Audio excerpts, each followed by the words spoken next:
Mga kabakyard, ayan.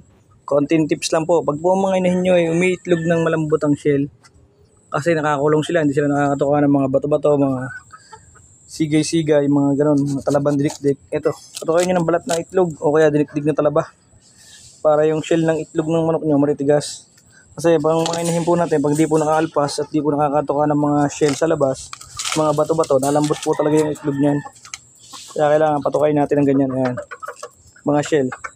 Kung minsan nagdidikdik pa po ako ng talaba para yung itlog ng mga inahin ko magaganda po lahat ang shell, matitigas. Ayan, okay lang po silang kumain ng ganyan, ng mga shell, para po mas maganda po yung itlog, hindi po malalambot yung shell ng ating mga itlog. Ayan, ang ating mga manok. Ayan, kasi nakakulong sila, nasa breeding pen lang sila, hindi sila nakakagala sa labas, hindi sila nakakakain ng mga balat ng ng mga bato-bato, mga siga. Yan, itlog na lang pakain natin ngayon.